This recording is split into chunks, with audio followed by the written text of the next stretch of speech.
ఛత్రపతి కాళీ గుడి అని చెప్పానా? తప్పురా భయ్, రామాద్రి గుడి.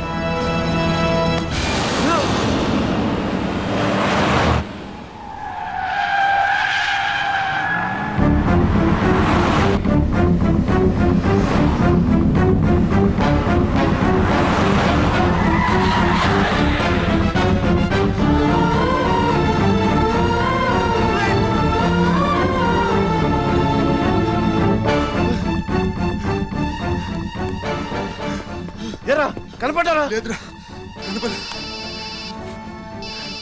హలో. అబ్బా, కాళీ గుడి, రామాద్రి గుడి ఏం పేరులరా, కన్ఫ్యూషన్. అది రంగనాథ స్వామి గుడి. ఇది మాత్రం పక్కా. ఇంకా 5 నిమిషాల టైం ఉంది.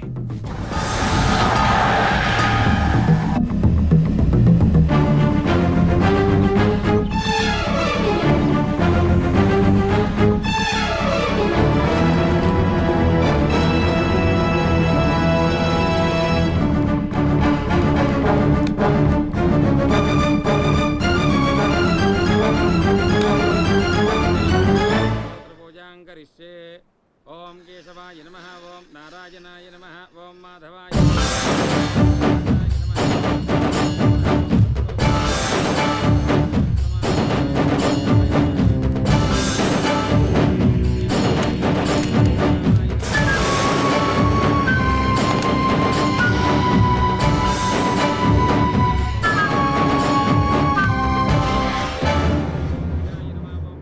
అమ్మా, రాస్ బిహారీ. నమస్తే మాజీ. ఇతని కృషి వల్లే టెండర్లన్నీ మనకే దక్కాయి. ఇతను మన శ్రేయోభిలాషి కాదు, నాకు అన్న, నీకు పెద్ద కొడుకు లాంటివాడు. ఆశీర్వాద్ దీజీ. చల్లగా ఉండయ్యా. నీకిప్పుడు మళ్ళీ 2 కొడుకులమ్మా.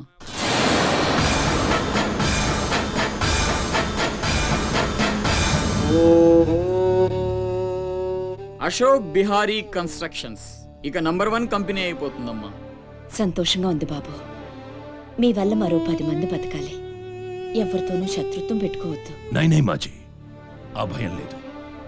కత్తి లాంటి నా తమ్ముడు, కవచంలా మీరు నా పక్కనుంటే నన్ను ఎదిరించే దమ్ ఎవడుకుంటుంది చెప్పండి మాజీ.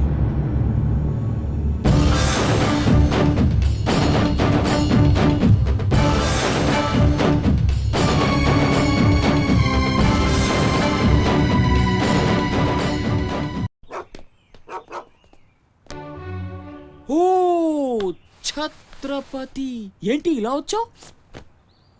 సొంత ఇల్లు, ప్రాపర్టీ కష్టపడి సంపాదించుకున్నావు, చాలు కదా. రాస్ బిహారీతో చేతులు కలపడం ఎందుకు? ఏ, నువ్వు చేతులు కట్టుకోవాల్సి వస్తుందా? అయితే నాకేంటి? నా గురించి కాదు, జనం గురించి. ఇప్పుడిప్పుడే వాళ్ళు సుఖపడుతున్నారు, మళ్ళీ వాడు వస్తే చావని. ఆ జనంలో నేను లేనే.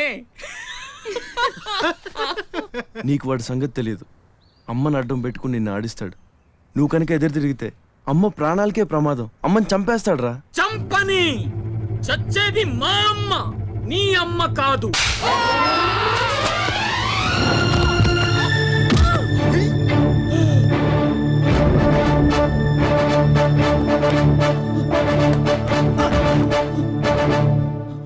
అమ్మ సుఖంగా ఉన్నంత వరకే నీ డ్రామాలు. తేడాలు జరిగి అమ్మకేమన్నా అయితే అమ్మని తీసురండి రా.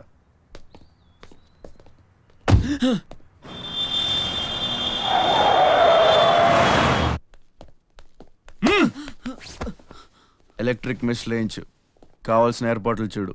24 hours సెక్యూరిటీ ఉండాలి. విన్సెంట్, సెంటర్కి వెళ్ళి ఎలక్ట్రీషియన్ తీసుకున్నా.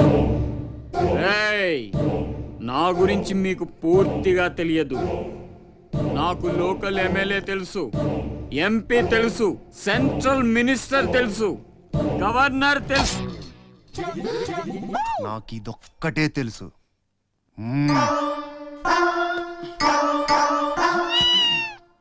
అమ్మకి ఏ లోటు రాకుండా చూసుకోండి. ప్రతి క్షణం అలర్ట్ గా ఉండాలి. మళ్ళీ రాస్. ఏమనుకోకపోతే మిమ్మల్ని అడగొచ్చా బాబు?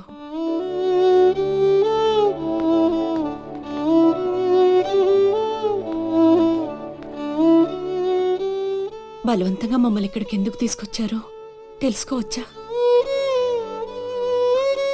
వాడు మీకంటే ఎదిగిపోవడం ఇష్టం లేకపోతే మా ఆస్తి మొత్తం తీసేసుకోండి. వాడిని వదిలేయండి బాబు. ఏదో తీరాల నుంచి ఇక్కడికి వచ్చాం. వాడిక్కడ ఉండడమే కుదరదనుకుంటే జన్మలో మీకు కనిపించినంత దూరం వెళ్ళిపోతాం.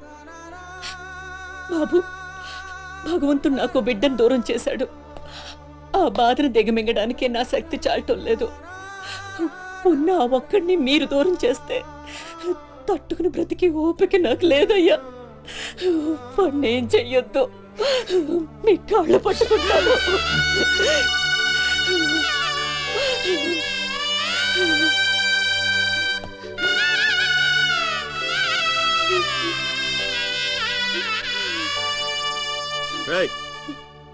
భోజనం ఏర్పాటు చూడు. భోజనం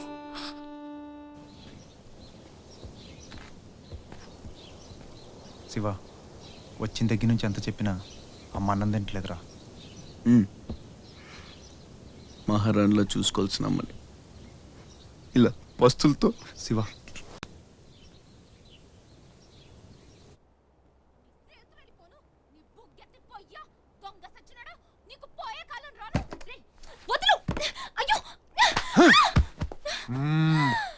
తోస్తావేంట్రా నీ జిమ్మడా, నిన్ను చంపే. మీరెక్కడున్నారేంటమ్మా? నా సంగతి సరే గాని నువ్విక్కడికి వచ్చావేంటి? ఈ ఛత్రపతి నా అప్పడాల కొట్టుని కబ్జా చేయాలని ప్లాన్ చేశాడమ్మా. నేను ఒప్పుకోలేదని ఈడ్చుకొచ్చి 3 రోజుల నుంచి తిండి లేకుండా చేశాడమ్మా. ఆకలి. అయ్యో బాబు, అన్నీ ఇక్కడే ఉన్నాయి, తినమ్మా. అమ్మో, వీళ్ళని నమ్మడానికి లేదమ్మా. చస్తే ఓ గొడవ వదిలిపోతుందని వాటిల్లో విషం కలిపి ఉంటారు. వాళ్ళేం కలపలేదమ్మా, తిను. నేను తిన్ను. నీదంతా పిచ్చి అనుమానం. నేను తిని చూపిస్తాను చూడు.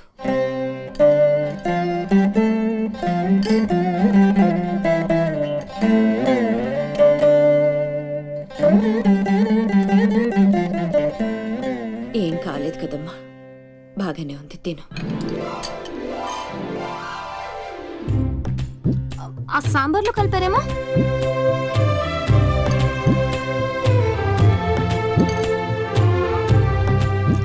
గోంగూర,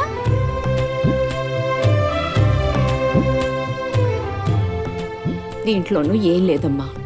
పొట్లకాయ కూర, ఉలవచారు, ఆవకాయ, పెరుగు. అది లేకపోతే ముద్ద దిగదు. పాయసం. చాలా. ఈ ఛత్రపతి అమ్మ కడుపు సల్లగుండా.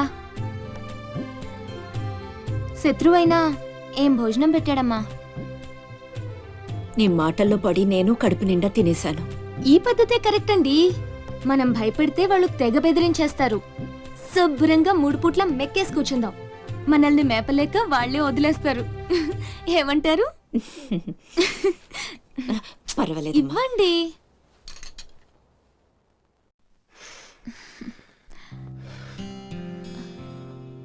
పస్తులున్న నా తల్లి చేత అన్నం తినిపించా. ఇంత గొప్ప సహాయం చేసినందుకు నీకేం కావాలి అని అడగబోతున్నావు కదా?